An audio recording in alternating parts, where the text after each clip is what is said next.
तो एक बार फिर से स्वागत है आपका केमिस्ट्री की इस क्लास में।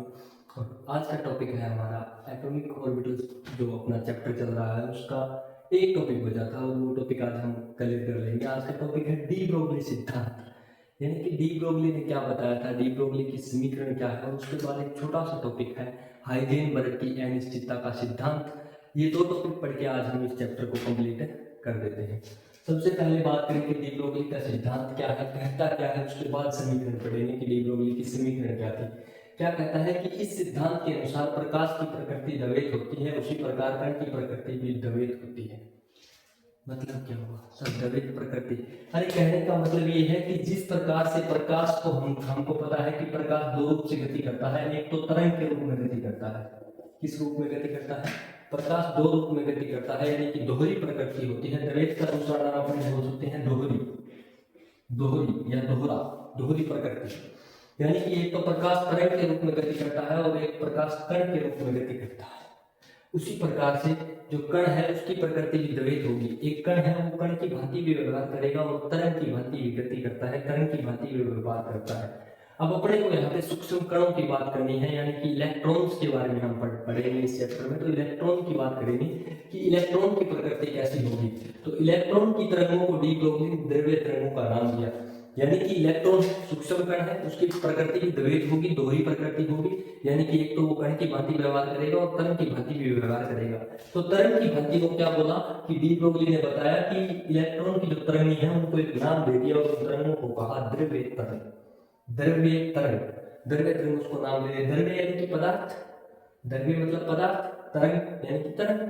तो अब उसके बाद में क्या है कि अपने पास बात करें कि किसी भी कण के लिए कौन कणीय गुण और तरंगीय गुण। अरे ये कणीय गुण तरंगीय गुण का मतलब ये है कि कोई भी एक कण है, अगर वो कण के रूप में है तो उसके दो कौन कौन से गुण होंगे, और अगर वो तरंग के रूप में है तो वो कौन कौन से गुण प्रदर्शित करेगा। अरे अपने को पता है कि कोई भी कण होता है उसका संवेग होता है, संवेग p।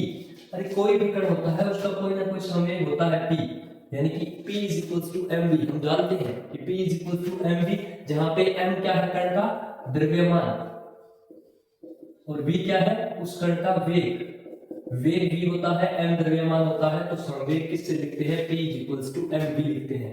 और उसकी ऊर्जा, अरे कोई ना कोई कण है तो उसकी ऊर्जा होगी, चाहे वो स्थितिज ऊर्जा हो चाहे वो गतिज ऊर्जा हो। अगर कण है तो उसकी ऊर्जा होनी लाजमी है। तो कण में कौन कौन से गुण पाए जाएंगे? तो कणीय गुण उसके दो होंगे, एक तो संवेग होगा और एक ऊर्जा होगा। ठीक है, चलो तरंगीय गुण पे। तो तरंग के गुण कौन कौन से? अरे तरंग का गुण एक तो लैम्डा, तरंग दैर्ध्य है। कोई ना कोई तरंग अगर होगी तो उसकी कोई ना कोई तरंग दैर्ध्य जरूर होगी। उसके बाद में आवर्ती। अरे पता नहीं क्या, सुनते नहीं क्या आपने कि किसी भी तरंग की आवर्ती, आपतित प्रकाश की आवर्ती। तो आवर्ती भी क्या होता है? किसी ने तरंग का एक गुण होता है। तो तरंगीय गुण तो ये होंगे सूक्ष्म कण के या इलेक्ट्रॉन के, और कणीय गुण होंगे ये। अब इन दोनों गुणों को रिलेट करके डी ब्रोगली समीकरण बनेगी। वो किस प्रकार से बनेंगी चलिए देखते हैं। E is equals to h nu, E is equals to h nu Planck समीकरण। और जहां पे h क्या है? Planck constant. प्लांक ने एक समीकरण बताई थी कि ऊर्जा जो होती है वो क्या होती है? h nu के बराबर। यानी कि किसी भी तरंग की आवर्ती है उसको अगर हम प्लांक नियतांक से मल्टीप्लाई कर दें, यानी h nu h into nu कर दें, यानी ऊर्जा को प्लांक नियतांक से गुणा कर दें, तो हमारे पास उस तरंग की क्या आ जाती है? ऊर्जा आ जाती है, यानी E is equals to h nu होता है। उसके बाद में E is equals to mc square. अरे कितनी फेमस है ये इक्वेशन, कितनी फेमस है आइंस्टीन की, कि किसी भी कण के द्रव्यमान को अगर c स्क्वायर, अरे c क्या होता है? c प्रकाश का वेग 3 × 10⁸ मीटर प्रति सेकेंड। यानी किसी भी कण के द्रव्यमान को अगर c स्क्वायर यानी प्रकाश के वेग के वर्ग से अगर मल्टीप्लाई कर दे तो उस कण की ऊर्जा आ जाती है। तो ये चीजें अपने को पता है, ये सब चीजें अपने को पता है। तो क्या किसी भी कण की मैं बात करूं ऊर्जा अलग अलग हो सकती है क्या? अरे किसी कण की बात करें, अगर वो तरंग के रूप में पाया जाएगा तो भी ऊर्जा उसकी समान होगी, और अगर वो कण कण के रूप में है तो भी ऊर्जा समान होगी। अरे ऊर्जा अलग थोड़ी होगी, एक चीज की ऊर्जा अलग अलग कैसे हो सकती है? अरे एक व्यक्ति है उसका नाम XYZ कुछ भी है। अरे मान लीजिए एक कोई व्यक्ति है जिसका नाम अंकित है। अरे अंकित अंकित ही रहेगा, अंकित को आप पवन कैसे बोल सकते हो? नहीं बोल सकते ना, तो वही बात है। तो अगर ऊर्जा है तो कोई कण हो, चाहे तरंग के रूप में हो चाहे वो कण के रूप में, ऊर्जा तो उसकी समान रहेगी। यानी कि अगर हम दोनों ऊर्जाओं को समीकरण 1 व 2 को बराबर लिखें तो h nu is equals to mc square. अब यहाँ पे क्या किया कि यहाँ पे c स्क्वायर का मतलब क्या हो गया, c इंटू सी, m इंटू सी इंटू सी, ये इस प्रकार से है कुछ। अब इसमें से मैंने क्या किया, एक सी को इधर ले लिया, अगर इधर मल्टीप्लाई है पक्षांतरण कर देंगे तो इक्वल के साइन के अगर इधर आएगा तो डिवाइड में चला जाएगा, यानी h nu upon c is equals to mc। उसके बाद में क्या किया कि nu is equals to c upon lambda. हम जानते हैं ये बात कि न्यू इज इक्वल्स टू क्या होता है, c अपॉन लैम्डा। किसी भी तरंग की आवर्ती होती है वो प्रकाश के वेग के, अगर अंदर हम लैम्डा तरंग दैर्ध्य का भाग कर दे तो वो आवर्ती के बराबर होता है। c क्या है, प्रकाश का वेग, और लैम्डा क्या है, तरंग दैर्ध्य। Nu is equals to c upon lambda. तो क्यों न इसका उपयोग हम इस वाली इक्वेशन में कर दें। यहाँ पे नहीं दिख रहा क्या अपने को न्यू, इस न्यू की जगह c अपॉन लैम्डा, तो c upon lambda multiply by h upon c।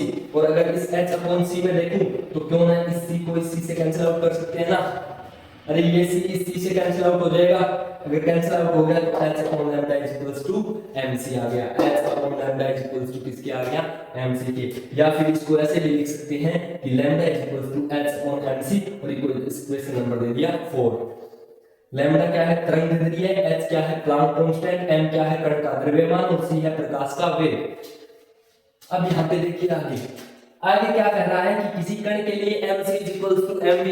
अरे किसी कण की अगर बात हो रही है तो c क्या होता है, c होता है वेग। कौन सा वेग, प्रकाश का वेग, और कण का वेग v। तो v और c अगर इक्वल है तो मैं क्या लिख सकता हूँ कि mc is equals to mv। कोई दिक्कत थोड़ी है। अगर कण के लिए बात कर रहे हैं तो द्रव्यमान तो कण का बराबर ही होगा। c प्रकाश का वेग है, अगर वेग की बात करें तो v से भी तो लिख सकते हैं वेग को। अरे c वेग ही तो है, c वेग है तो v से लिख सकते हैं इसको वेलोसिटी। तो mc is equals to mv, तो यहाँ पे mc की जगह mv लिख देंगे। Lambda is equals to h upon mv, इसको हम कहते हैं डी ब्रोगली समीकरण। समीकरण नंबर 5 को हम क्या कहते हैं, डी ब्रोगली समीकरण, जहां पे h क्या है, प्लांक कांस्टेंट, m है कण का द्रव्यमान, v है वेग, और लैम्डा हो गई तरंग दैर्ध्य। अब यहां से एक बात बताइए कि h क्या है,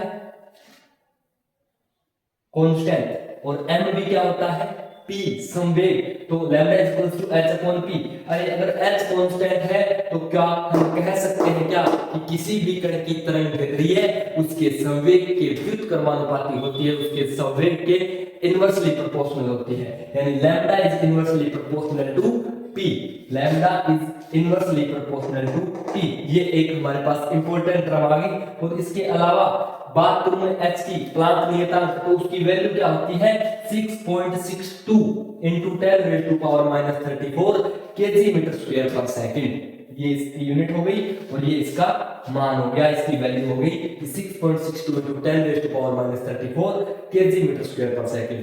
ठीक है, यहां तक अपना था डी ब्रोगली का समीकरण और डी ब्रोगली का सिद्धांत। डी ब्रोगली ने ये बताया कि कोई भी कण होता है वो द्वैत प्रकृति का होता है। जिस प्रकार प्रकाश द्वैत प्रकृति का मतलब क्या हुआ, दोहरी प्रकृति। दोहरी प्रकृति बोले तो कि वो एक समय में कण की भांति भी व्यवहार करेगा, दूसरे समय में वो तरंग की भांति भी व्यवहार करेगा।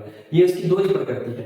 और उसको हमने डी ब्रोगली तरंग समीकरण से पढ़ लिया। डी ब्रोगली तरंग समीकरण अपने पास ये आ गई कि lambda is equals to h upon mv। अब बात करता हूं मैं हाइजेनबर्ग के अनिश्चितता के सिद्धांत की। हाइजेनबर्ग का अनिश्चितता का सिद्धांत क्या कहता है कि किसी भी क्षण सूक्ष्म कण की स्थिति व संवेग एकदम या बिल्कुल सही से ज्ञात करना संभव नहीं है। मतलब कि एक ही समय पे, मान लीजिए ये एक समय है, इसी समय किसी कण का संवेग और उसकी स्थिति दोनों हम एक साथ ज्ञात नहीं कर सकते। बिल्कुल करेक्ट ज्ञात कर सकते हैं लेकिन बिल्कुल सही करेक्ट एकदम ज्ञात नहीं कर सकते। कारण ये होता है, अरे देखिए ये नाभिक, इस नाभिक के चारों ओर कक्षा में चक्कर क्या लगाते हैं, इलेक्ट्रॉन। अरे मैं बात करूं इस इलेक्ट्रॉन की, सूक्ष्म कण की, अरे इस इलेक्ट्रॉन की, ये इलेक्ट्रॉन गति कर रहा है। गति करते हुए इलेक्ट्रॉन, मान लीजिए ये इलेक्ट्रॉन इस समय यहां पर था, इसकी स्थिति ये थी, इसकी स्थिति को मैंने x मान लिया। इसी क्षण अगर मैं इसका संवेग ज्ञात करूं तो संवेग mv या p होना चाहिए, है ना। लेकिन ये गति कर रहा है। और गति कर रहा है तो इसका वेग होगा कुछ ना कुछ। अरे अगर गति कर रहा है उसी समय स्थिति और संवेग दोनों बराबर कैसे एक साथ ज्ञात हो सकते हैं? क्योंकि जब हम संवेग ज्ञात करने चलेंगे तो उसकी स्थिति चेंज हो जाएगी, ये इलेक्ट्रॉन यहां आ जाएगा। अरे उसी समय गति कर रहा है, वेग है इसका कुछ ना कुछ। अरे ये गति कर रहा है तो ये इलेक्ट्रॉन चक्कर लगा रहा है चारों तरफ। अगर उसी समय इसका संवेग मैंने ज्ञात कर लिया कि P इक्वल्स टू mv है, m इसका द्रव्यमान हो गया और v इसका वेग, तो जिस समय इसका हम संवेग ज्ञात करेंगे उसी समय ये अपनी स्थिति चेंज कर लेगा, क्योंकि ये गतिमान है, इसका वेग है कुछ ना कुछ। तो ये स्थिति और वेग को एक साथ ज्ञात नहीं कर सकते। उसके लिए हाइजेनबर्ग ने इसको क्या बोला था कि स्थिति में अनिश्चितता को तो डेल x मान लिया था और संवेग में अनिश्चितता को डेल px मान लिया था, जो किसके इक्वल या ज्यादा होती है, यानी कि del px dot del x is greater than equal to average x upon 4 pi. और इसको क्या कहते हैं? हाइजेनबर्ग की अनिश्चितता का सिद्धांत कहते हैं। और ये क्या बताया था? नील्स बोर ने तो बताया था कि nh अपॉन 4 पाई के पूर्ण गुणज के रूप में ऊर्जा होती है किसकी? किसी भी कोष की, जिस कक्षक में इलेक्ट्रॉन चक्कर लगाता है। तो उसी को यूज में लेकर के हाइजेनबर्ग ने अनिश्चितता का सिद्धांत दे दिया, जहां पे डेल x है वो तो संवेग में अनिश्चितता है और डेल x है वो क्या है? स्थिति में अनिश्चितता। तो इसी के साथ आपका ये चैप्टर कंप्लीट होता है, एटॉमिक ऑर्बिटल। नेक्स्ट क्लास में मिलते हैं एक दूसरे चैप्टर के साथ, तब तक के लिए धन्यवाद।